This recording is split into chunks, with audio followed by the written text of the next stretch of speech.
This is Heavy Conversation with Bruce and Jody, a podcast where we talk about being a big guy in today's world. I'm Bruce. And I'm Jody. Here we go. Here we go. All right, we go. All right, here we go. Hey, Bruce. Jody. What's up? I want to talk about goals and dreams today. Oh. Yeah. The big stuff. Yeah, so fun things. Fun. Yeah. Because like almost bucket listy. Big goals, like things. I don't want to talk about necessarily like career stuff because that's boring and whatever. I want to talk about some of the things that, for me personally, that I still want to do that I haven't done yet. Things that are definitely on the list that sound fun or exciting to me. That other people may not find as interesting or whatever. We kind of did something like that when we were moving from Vegas. It's like, okay, what things haven't we done here before we move? Do we need to get done? Because, like, we might not come back. So let's just find all the fun things to do and get them done. And it's kind of fun. Yeah. But yeah, it's good to have. What did you do? We went to like all these different like museums and checked out all these weird shows and like, I don't know, we went to like the Pinball Hall of Fame or Pinball Museum in Vegas. Nice. They have like these super old, like they're like really slow pinball machines. They're like, I'm like, okay, oh my God, come on, go faster. I went to like the Nuclear Museum, learned about all that. That was really depressing and sad, kind of scary. Yeah. Went to a bunch of shows. I don't know, there's like all kinds of weird stuff. And we hiked in, I can't remember the park, just outside of Vegas. It was really cool. There is a mob museum. Oh yes, we've been to that many times. They used to pitch Chubster on all kinds of things. If they had a new exhibit, or if they had something going on, it's really cool. Yeah. Have you ever been? I have not. Oh, you definitely. Anyone that goes to Vegas, I always recommend going to the Mob Museum. Really? It's in the old courthouse in like downtown Vegas, old Vegas. Wow. It's where the original Las Vegas, not the Strip. And apparently they put a speakeasy in the basement. Nice. Of the courthouse. But they have like the actual courtroom where a lot of the mobsters were like put on trial. Wow. And then they have this like multimedia experience of like actual footage from the court cases. That's crazy. Like over like where they were on the stand. It's really cool. It's awesome. Yeah. Some history about the mob and how they built Las Vegas, basically. And I may have to add it to my list. Yeah. And they even brought the wall in from some big, was it like Sunday Bloody Sunday or something like that? Oh, wow. Like where a bunch of them got murdered or shot up against this wall. They brought all the bricks to there and you can see all the bullet hole. It's really weird. Somebody's really into it. Yeah. But I mean, there's lots of money there. So yes. So stuff like that of going and doing things. Right. Just before it's all over. No. Right. There we go. And on that happy note. Yeah. So like, what kind of things do you think about? Like, oh, that looks really cool, but that's scary, or a lot of the whatever. Things. Yeah, a lot of the things on my list, they might be a little random, or they might be things that you don't necessarily see bigger folks doing all the time. A big one on my list is surfing. I really want to learn how to surf. I just feel like it's something that you don't see a lot of big guys doing, and I just love the idea of it.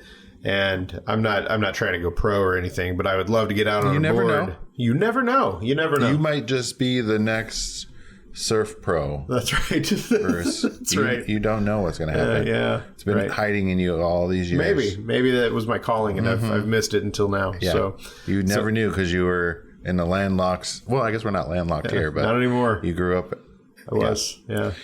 So surfing is definitely one of those things, and part of it is kind of. I love looking at the ocean. Mm-hmm. I don't necessarily love getting into the ocean for extended periods of time. Well, you're going to have to get over that one. Exactly. So that's going to be there a long time. Right. And that's part of why I want to do it. I just feel like to get over that. Yeah, to get over that and to just try this thing that... There's too many things in the ocean for me. Oh, yeah. Without a doubt. But I feel like I need to take this chance and go out and give it a try. So surfing is certainly they have there. A lot of those like at water parks and stuff. You could do those surf or like wakeboards or whatever. yeah, I don't know what it's right, called, but right. you could try to do that to start. It is a good first step. Put your, just toe in the water. Right. You could. It's a good way to kind of get started and give it a try. I think I just want to go all in on it. Like I want to just go out. Yeah. I just want to do it. I want to go with someone who knows how to do it, who can. Well, maybe we should try me. that. I would maybe try to do that. It would be cool. I think I'd have to have I want a wetsuit and stuff. Totally. We're in Oregon. The cold. Oregon. Yeah. For those of you who are listening and who are not by the ocean, the Oregon beach is pretty cold most of the year. Yeah. I mean, even now when we're doing this, it's August and it's generally cooler at the beach than it is here in Portland. So, yeah. Or at least get photos in all that gear would be hilarious. Totally. So one of my big things is I want to skydive. Ooh. And I'm not necessarily scared of heights, but I don't always like it. Right. Like going out on that was another Vegas thing, going and seeing the Hoover Dam. But there's this bridge that you can go out and kind of be right in front of it, and I was like, I'm walking out there and I'm like, I'm okay. And then like part of the way I was like, nope, I'm good. Oh, because it got kind of windy and it felt like there's cars going on and it jiggles a little bit, and I was like, no, I'm good over here. I don't need to go on the edge and look over. I'm good. Right. So I'm not great at that stuff, but I think that's almost a reason to do it. Totally. And skydiving, I mean, it's I've only done it once. I've talked about it before. Yeah. I think I just feel like you need to overcome those fears and push yourself absolutely out of your comfort zone, literally, like out of the plane. And the thing that I was most afraid of with skydiving was thinking about falling. Parachute not opening. Well, I try not to think about that too much, but just thinking about like the falling. Actually, I don't like rides either. I don't like roller coasters. The difference is that when you're jumping from however many thousands of feet you're jumping from, you're falling, but you don't have. Say you're walking and you trip, things move past you, you hit the ground. When you jump out of an airplane, you don't have things moving past you. You are flying. You are flying quickly toward the earth. Thinking about this. You don't see those things, so it's not moving in the same way. Like when we jumped out, I was just screaming because I was expecting one thing, so I continued to scream most of the way down. But it's mostly like floating with a whole bunch of wind hitting you. You don't feel that like. I didn't feel like I was falling in the way that I expected, I guess. It was scary, but it was more thrilling and fun than anything. Do you like rides? I do. Roller coasters? Yeah, and stuff? Okay. Yeah, I do. I haven't been on any in quite a while. Mostly, I can't ride them because I can't fit into them. Yeah, but I do like that kind of stuff. Now that I'm older and I don't do as much of it. It definitely hits me harder. I mean, do a flip in a pool, and I'm like, "Oh my God, the world is ending." Yes. So the world is ending. Yeah. So I'm gonna die. You should definitely do the skydiving. Do it tandem. You go with somebody else. Absolutely. So then you can be like, if I go down, you go down. Oh yeah, I'm dragging you down. Yeah, right. We're going down. No, okay, we're not going down. Right. No. Okay, that's like, and I keep going back and forth. I'm like, yeah, I want to do it. And then I'm like, no, I don't want to do that. Yeah. Oh, that sounds really awesome. We should do that. And I'm like, meh. A lot of those kind of things, I try not to think. You think about parts of it, but then you just have to not think and just go do it. When you've gotten to that point that you're like, I'm still interested in this, go. Just don't think too much because that'll get you. And that does that for me for sure. Like my hands are sweaty right now. And I'm just sitting here. Right. We're not flying anywhere. I'm not even falling. And I'm like, oh my God. Right. Okay. I would like to go camping in the winter, like in the snow. Have you ever seen those things where people go like up mountains and they set up a tent and they're super bundled up in their snow gear? That sounds like every day in Minnesota. Totally. I don't know. That's what I want. I want to get out there and just do like that big. You're digging into the snow, setting up your tent. See, that's the beauty. The beauty of it, though, is that you could just go do it and then you come back and then you leave. Yeah. Well, you could do that here in the winter. You could go up to any of the mountains here and just. You're right. You're right. So that's an easy thing to do. Absolutely. That's the beauty of living here is that you can drive to tundra and then come right back. Totally. And it's like, okay, still. Yeah, and you don't have to deal with it all Like the time. live in it for months at a time. Yeah, but I just love that idea where people are. But you want to camp. Yes, Like where you're cooking beans over a stove and whatever it is that you do when you're doing like the extreme snow camping thing. Where what is it that people do when you go? They have like there are like all season tents. So there's tents that are made for that kind of thing. Okay. You set that up. You apparently clear snow out of the way, and that's all I know so far. And you go snowshoeing and you basically ski. So part of it is I'm not wanting to just like drive somewhere and be right off the road. Okay. I want to go up and I want to hike in. I want to hike in. Okay. Do this and then hike out. I'm saying a night or two. I don't need to. I'm not trying to pull a week or anything like that. Just long enough to get that experience and be able to try it. You know. Okay. It seems really interesting, and I'm so on camping in general. I'll do it. I'm okay with it. I don't mind it for a few days. But I like the idea. Now that I'm getting older, the last time I went camping, right, my back was kind of killing me for like a couple weeks afterwards. If you could take your bed along with you, yes. Right. I mean, we had an air mattress, but you know, that's only so good as well. Yeah. So yeah, snow camping. Okay. Yeah. I never knew that was really a thing. It is apparently. Okay. I want to do I've always had like a fantasy kind of wish is to like do some traveling internationally, like going like I want London and I want to go to like Sydney, Australia. Like those places are like my top places to go. Sure. So I've always wanted to travel internationally and just experience the world a little bit more. Like there's such a, so many cultures and personalities and things so like much that. To see. So much to see and do and experience. And I think I think everyone should do that. And, in the crazy times we're having, you need to get out and experience something outside of your bubble and see outside the rest of your of the world. see what the rest of the world is and how they're experiencing life. And I've always wanted to go to Japan. I mean, definitely I'd like to go to the UK, Spain, Europe. I've in the last few years, Japan and Australia have really stood out to me as places to go. Yeah. And I've never done any traveling like that. I've done like a cruise ship. I've been to Mexico, so fine. And the places in Mexico most people go aren't very. Yeah, right. They're like resorts. I've done touristy a couple times. Yeah. I did one time where I actually stayed in, not touristy area. Oh, okay. And it was a lot of fun, and it was really definitely the most unique trip that I've taken. It was cool to be able to see what it's like to really live in a place, as opposed to what what the cruise ship is going to give you, what Royal Caribbean has set up for you. Yeah, this artificial.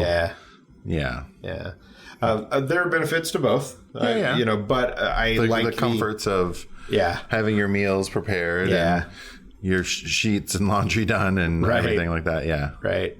Yeah. But there's a lot of value in getting to see what a place is really like. So like seeing other people's cultures, how other people live. Totally. And you're right. That it feels like that is more important than ever now, to go to places and see what it's like to be, to be from there, what life is like there. Even really, I mean, without jumping off too far, just to meet people who are different. Yeah. They're different from your neighbors and stuff. Yeah, totally.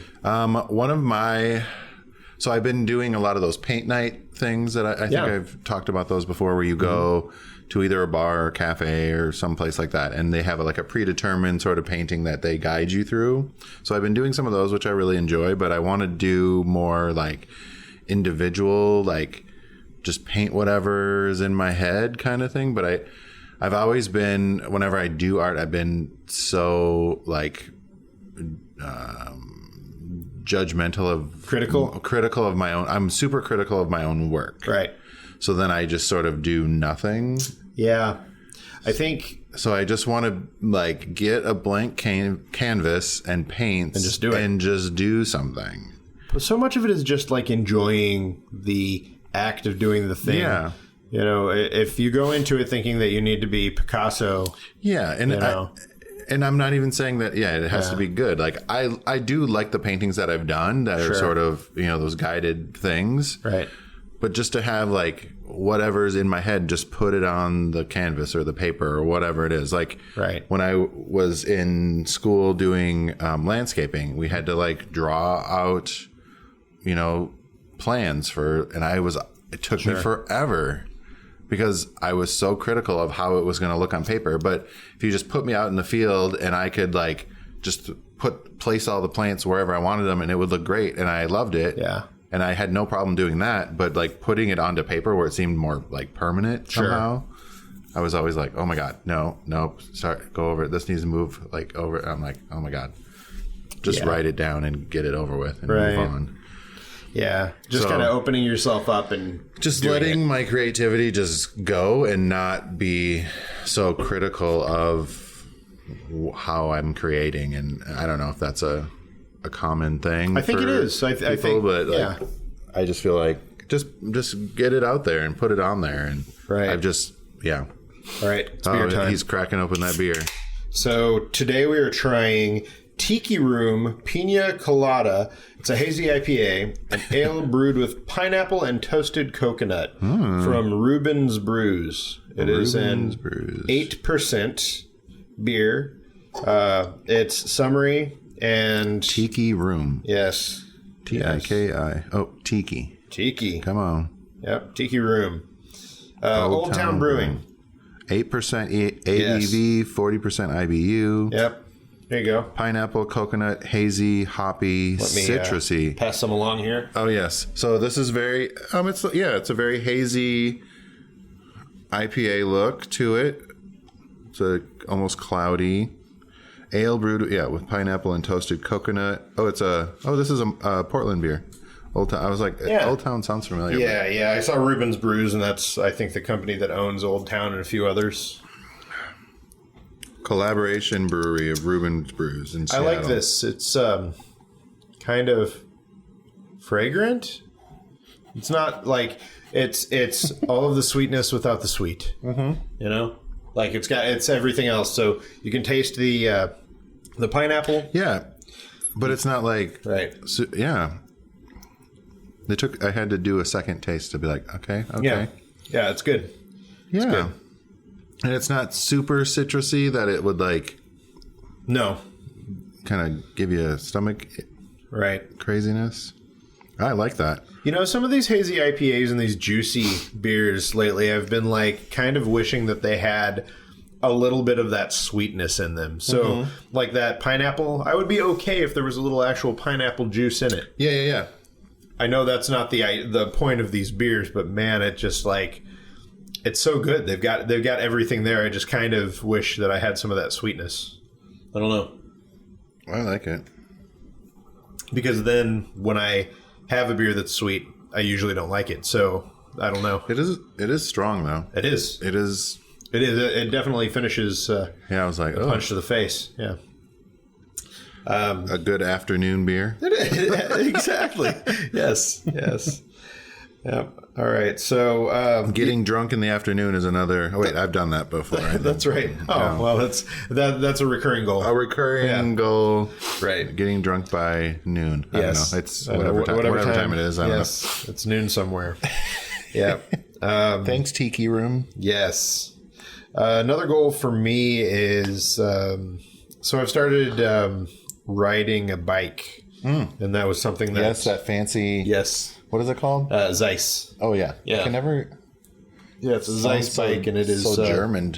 It is, yes, Zeiss bikes out of Boston. I'm always like, what is it called? And it is a phenomenal bike. Finding a bike that actually would hold me was a challenge.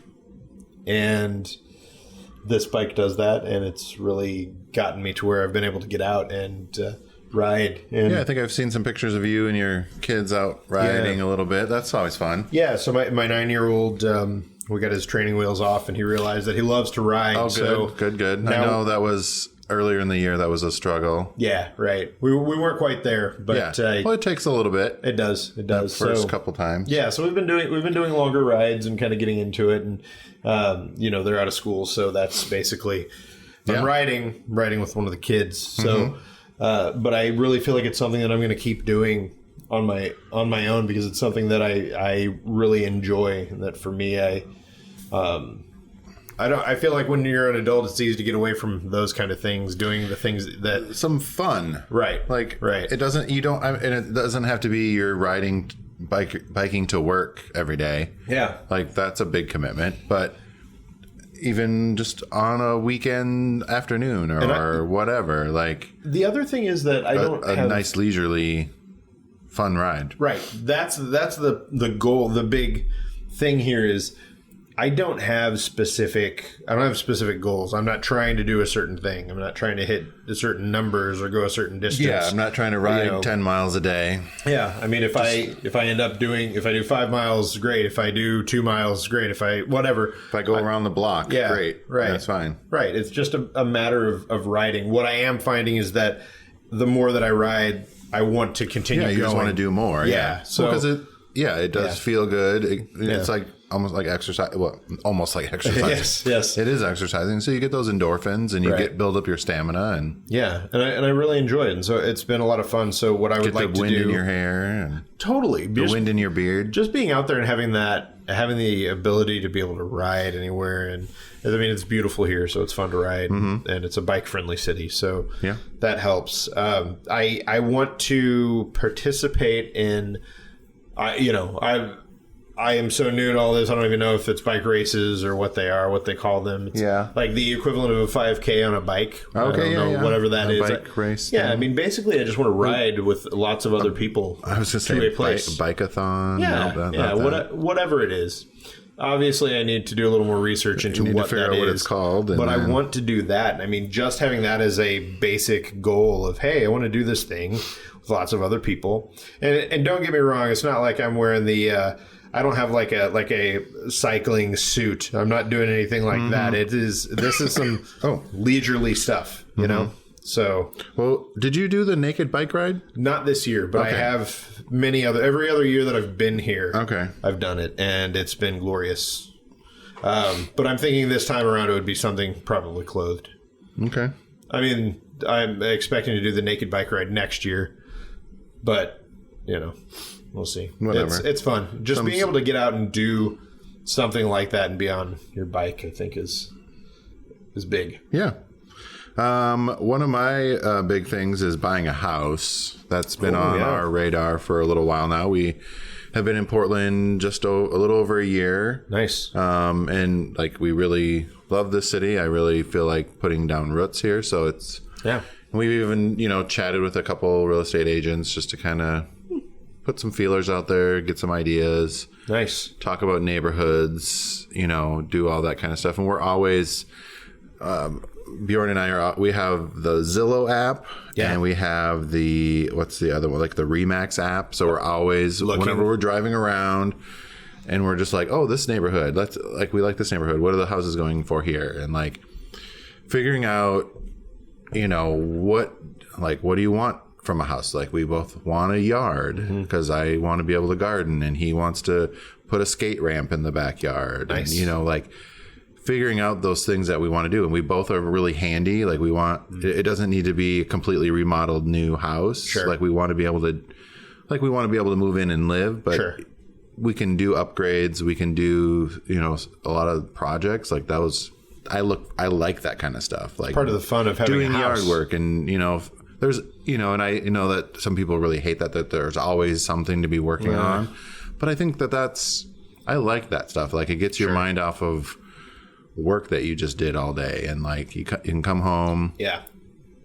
And it is yours. You can do what you want to it. Right. Decorate it, paint it, whatever, it's your home. It's your home. And so I think that having that safe place and that home that you have roots and you put your roots down and I think that's really important for a lot of people, whether or not that is about buying a home, but having a a place to call your own is really important. And that for Yeah. us is like buying a house and having, we were already outgrowing our apartment again with all of our stuff and the things that we're doing. And Sure. Right. excuse me. But yeah, I think buying a house is a really big thing. And I think that that's something that we're definitely working towards, getting our credit where it needs to be, getting our debt paid down, and All that stuff all that you that have fun to do. stuff in preparation for that. But also finding those fun things like, what do we like? What style house? Do we want a Rambler? Do we want a Victorian? Right. And there's not a lot of Victorian houses here, but so Yeah. It's fun. Looking is half the fun of buying a house. Just yeah. being able to check them out and see if you can envision yourself living in this place. Yeah. Yeah, I think we both are really liking the like mid-century modern style stuff. So and apparently there's a few neighborhoods that there are a lot of those in that we're gonna try and go check out. Nice. Just to kind of see. Because it kind of depends on the age of the neighborhoods, what style of houses, and there's so much to think about. Yeah, which this real estate agent that we met with was great, and it was just like, oh yeah, you like this style house, you should check out these neighborhoods. That's where those are more prevalent. Awesome. And all that stuff. So that was kind of fun to get that kind of information. And perfect. So yeah, that's another one of ours or mine. Well, we've covered a lot of goals. And, I want to know what do you guys have on your bucket list or your to-do list or your what maybe isn't on your list but should be that you've been thinking about for a long time and you just need to do it. Right.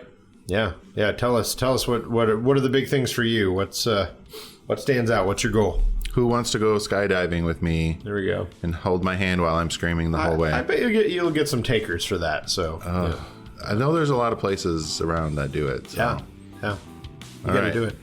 Well, again, let us know what your goals are. Share this episode with some friends that you want to go skydiving with or that you want to go bike riding with or you want to buy a house with. Yes. Whatever. And we'll talk to you on the next one. All right. Thanks, Bruce. Bye-bye, Jody. Thanks for listening to Heavy Conversation. Be sure to like and subscribe on iTunes or wherever you get your podcasts.